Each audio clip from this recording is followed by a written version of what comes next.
Big Sis Advice, Episode 1. Big Sis Advice, Episode 1 has everything to do with dreams are not meant to be fulfilled. They're just meant to be observed. Period. That's my Big Sis advice. What we're meant to fulfill, what we're meant to do in life, oftentimes, or all the time, really, I think it's all the time, is we're supposed to find our purpose and live our purpose. But to get to our purpose, it's not through our dreams, because those are just meant to be observed. To get to our purpose, we have to do the things that charge us. So, what charges you? What is natural to you? What is something that you don't really have to think twice about? Do that over and over. And as you do that, you learn what feels good to you. And as you learn what feels good to you, you figure out, I think that's my purpose in life. This thing might be my purpose. The reason why we don't go after the things that we dream about to figure out our purpose is because dreams are things that we usually just want to obtain. They're usually desires that we see in someone else. We see this thing in someone else and we think, oh, yeah, that's what I want. Your car is loud, it's old, the paint is peeling. You're, and then you look next to you and you see somebody driving a brand new car. They have a business suit on, and you look at them and you're like, I want a job that pays me well. I need to figure out where they work at. I need to figure out what they do. You look at the back of their car and you see that they have their company's tag on it or something. So you go home and you're like, I want to work for this company. Let me put that in my dream board. This is what I want to do. I want to work there. I want to have that kind of job because that way I'll have a car that I'm proud to drive in. This one reminds me over and over that I'm poor, that I'm struggling. So my dream is to have their job. So you go after that dream, you get the job, you get hired, you're working for the company, you figure out, this is not actually what I want to do. I don't like this. This is not really who I am. I don't align with this. Everybody's fake at work. People just pretend to like each other. This is not really me. It's giving me the egg. And then you learn that the dream didn't really taste how you thought it was going to taste. So eventually, if you're like me, you're observing these dreams. You don't just go after them. And when you observe the dreams, you figure out, wait, I didn't want to have their job or do what they do. I just wanted a reliable car. I wanted a car that was reliable, a car that didn't remind me that I was struggling. That's all I wanted.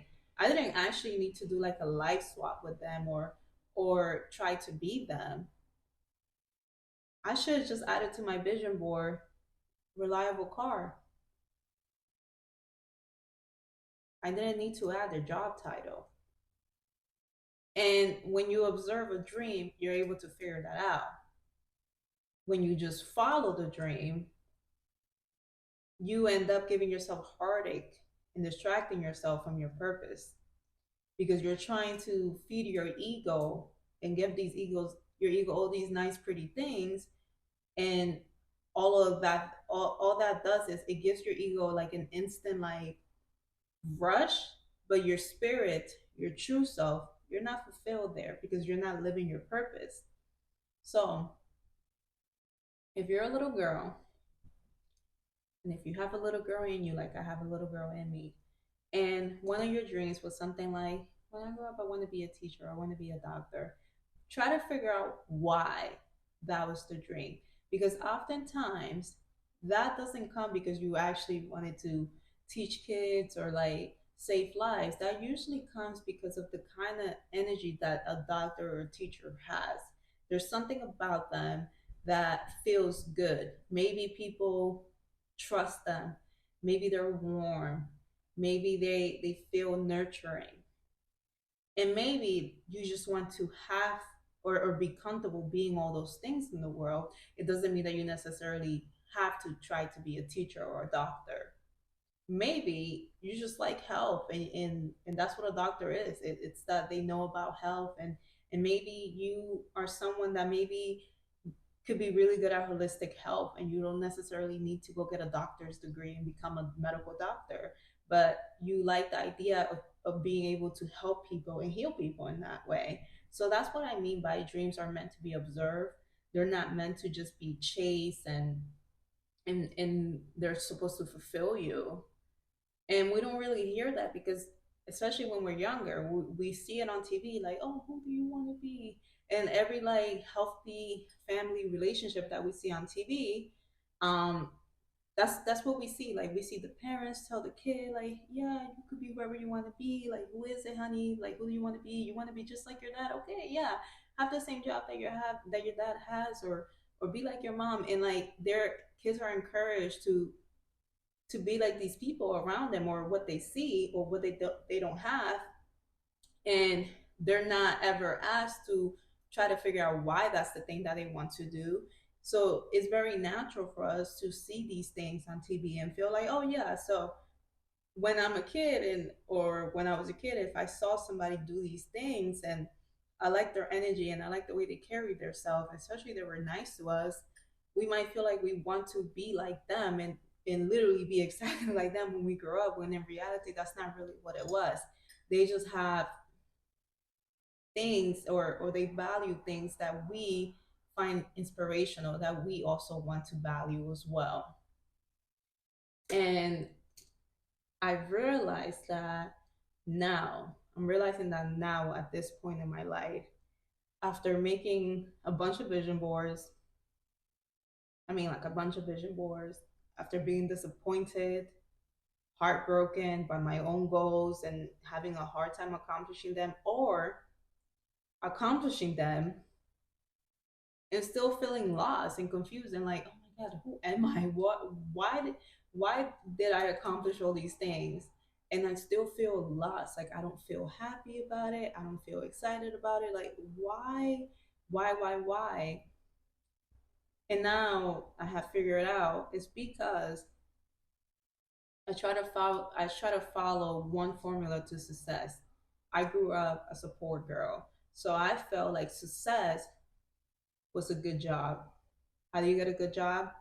Degree. Why? Because that's what everybody tells me. What that's who told me that? Teachers. Degree. So I, when I was younger, I thought that my dream in life was to be successful, to have a degree, to have a good job, to be able to pay my bills, be able to buy my clothes, be able to buy food, and that's what was going to make me happy. Can you imagine how disappointed and how lost and upset I was when I turned 19, got my own apartment, and I still felt lost and confused? And then years came by. I go to school, I start college, I'm in there in those classes. I'm happy that I finally got there. A little late, but I got there. But I still feel lost, confused, and I'm still like, oh my God, what is it, Serena? Like, what is the problem now? What is the problem now? And I have realized finally the problem was that I was trying to follow a formula. I gave myself information overload by listening to a ton of interviews, reading a ton of self help books, and all of them just confused me more because I was reading somebody else's success story, and they were all so different from each other. So when I try to like copy a formula or try to remember what this person did, and then it would be the complete opposite of someone else's, I would be like, oh my God, what does that mean? I'm confused now.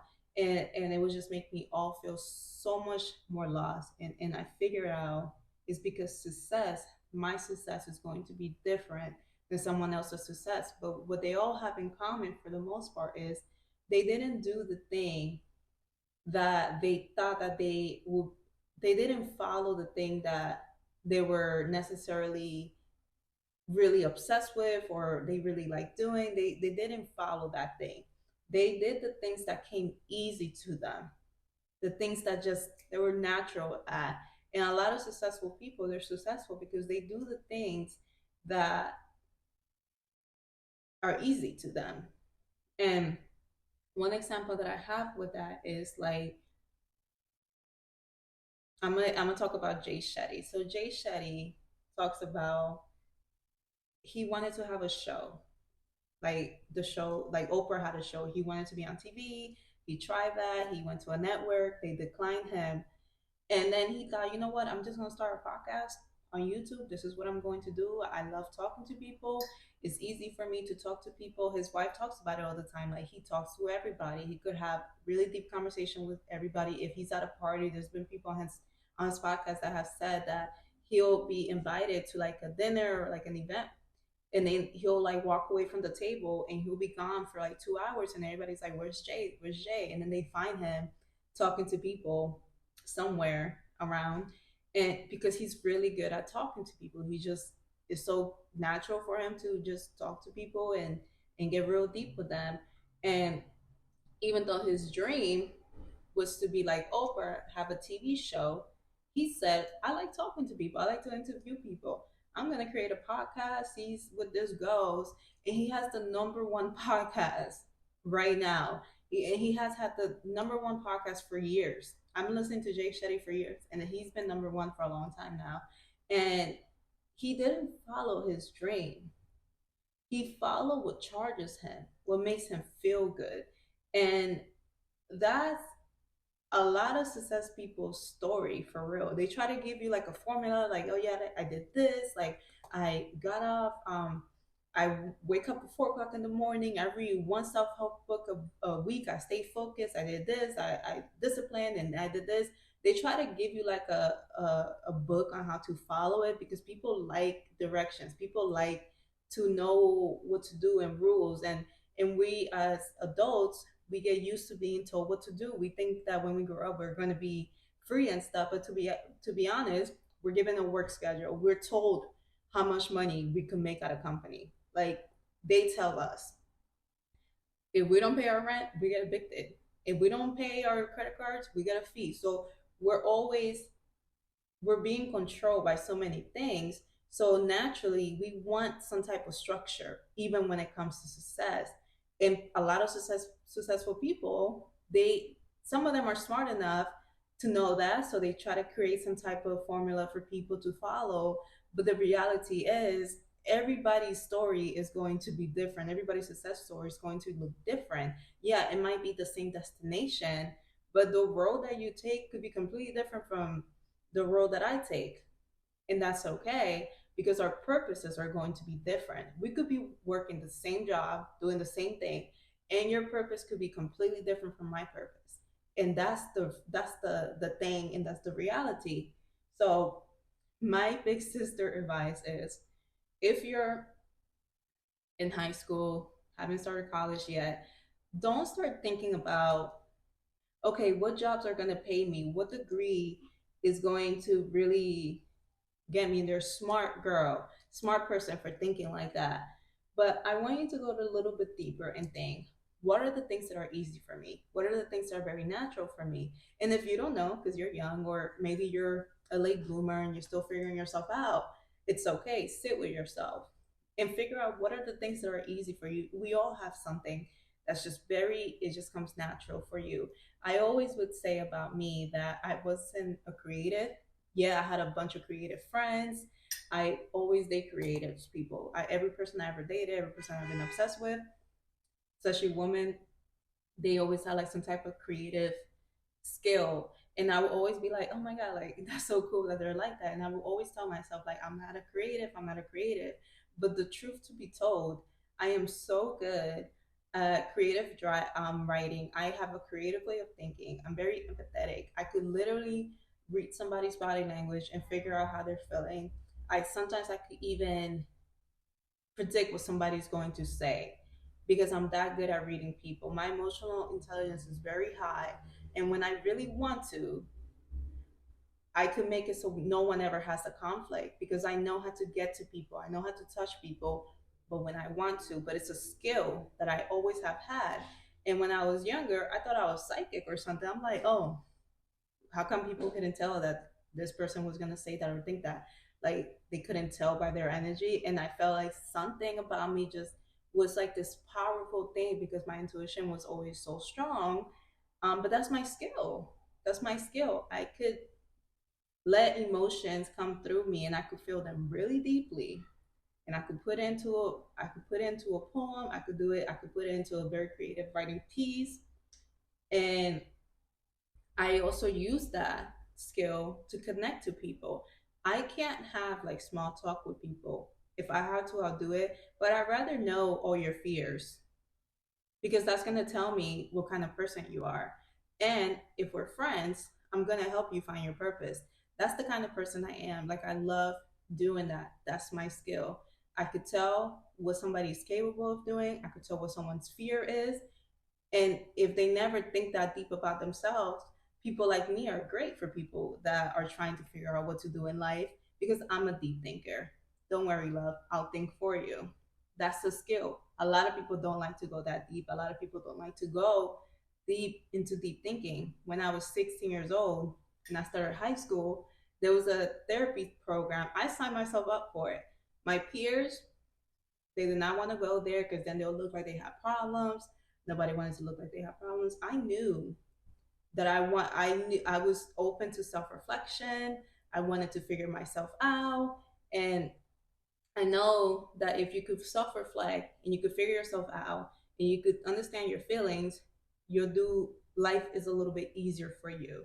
The same way that if you prepare yourself for grief, when somebody close to you passes away, yeah, it's going to be heavy, it's going to be horrific and stuff like that. You might even be depressed for a little while, but if you understand the stages of grieving and you understand feelings, you will be a little bit more prepared because life is always going to happen to you. So to see life in that way is a skill. That's a skill that I have always had. But I felt for a long time that life just made me that way. Like, oh yeah, life made me that way. You know, it's not nothing special about me. But let me focus on these dreams. I gotta get this thing off my to-do list and off my vision board. And I didn't see that this thing that always had charged me all my life, from being obsessed with astrology to being obsessed with psychology to really understanding that I just have very high emotional intelligence, I always felt like this was just me and it was nothing special about it. But I'm realizing now a lot of people don't have that skill.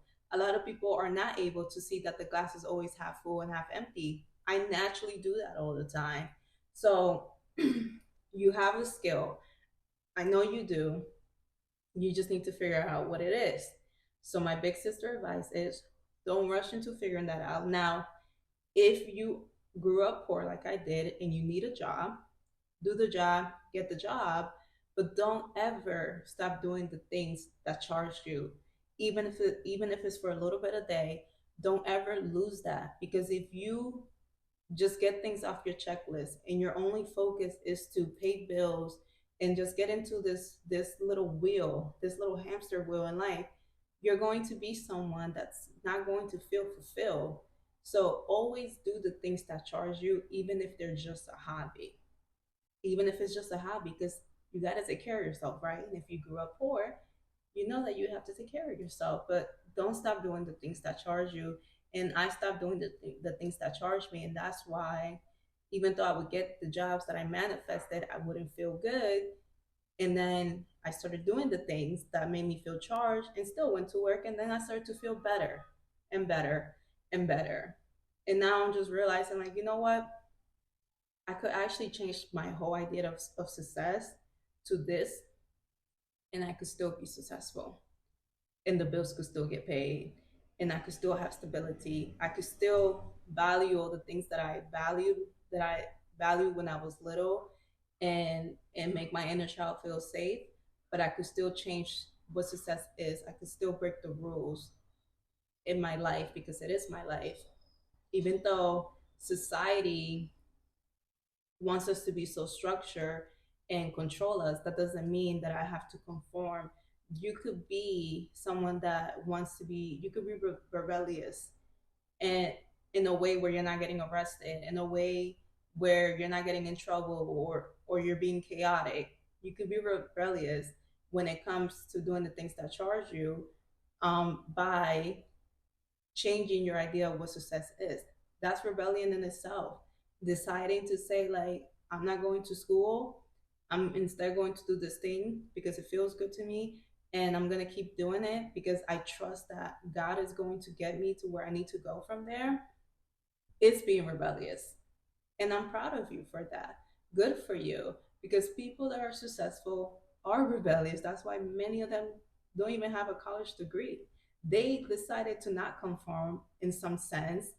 And I'm not saying not conform and then be a sociopath, but I'm saying there's things that you might have to change about what success is, and that's okay. Like, I'm still, I love education. I love learning. I can't wait to get a master's degree and eventually get a doctor's degree. But I understand that that's because I like thinking. I love deep thinking. I love writing research papers. Believe it or not, like I like doing that because I'm naturally a writer. It feels good to me.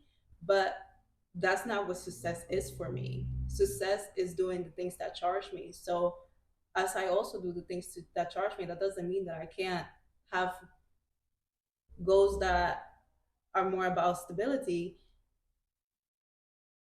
I could do both, and that's okay. But when I just lean here and try to ignore that, I lose what my purpose is. And I don't want to lose what my purpose is.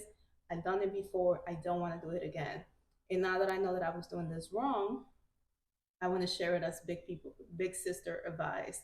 So to just recap all of that, oof, deep breath. I'm gonna take a deep breath.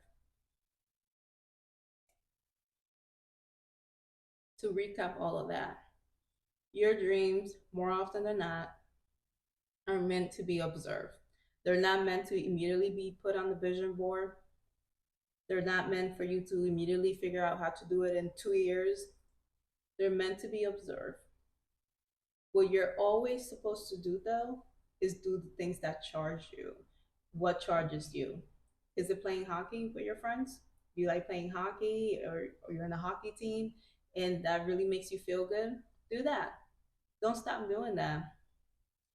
Observe your dreams to figure out what you value, and figure out how can you still value the things that you value and continue doing the things that charge you, and do the things that charge you.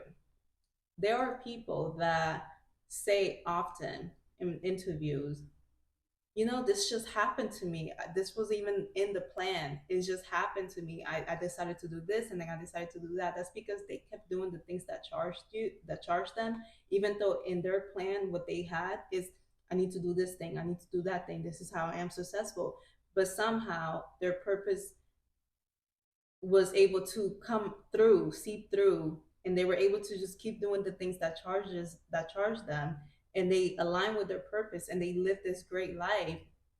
And it's rare. We see that and we're like, oh my God, they're so lucky. Like, that could never be me. But the reality is that could be you. You just have to learn to do the things that charge you and be rebellious enough to do it. Instead of telling yourself, like, I'm really good at poker, but like, it's just a game. Let me like not care about that like that. It's, yeah, I'm really good at it. It's natural for me. Like, I know a lot about it. No, hun, you're good at that for a reason. Keep doing it, keep enjoying it, and you'll maybe meet someone that might take you somewhere else with that. Maybe in the back of your head, you always wanted to be a vet because you felt like you love animals, and you want to own your clinic, and you just want to be a vet, and but you always been good at poker, and now you're playing poker, and it keeps charging you, and then you realize, actually, I just wanted to be a vet because I love animals so much, and I always wanted to have a bunch of animals, and I thought that was the only way that I would be able to be around a bunch of animals, is if I work with a bunch of them. But then you realize, like, wait, actually, I could be really good at poker, somehow start making money playing poker, which makes me feel good. I'm really good at it. I'm a natural at it. And then eventually, maybe I could buy myself a farm. I don't know. I don't know. I don't know. But that's the recap. That might be the thing. Okay. I say I don't know, but I really do know. So I hope that this made you glow in some way. It made you feel like, you know what? I'm ready to be rebellious. I'm ready to change my idea of success because it's okay for me to feel good. It's okay for me to do things that make me feel charged. That's okay. There's nothing wrong with it. There's nothing wrong with girls having fun. There's nothing wrong with that. There's nothing wrong with feeling good doing something. Nothing wrong with it.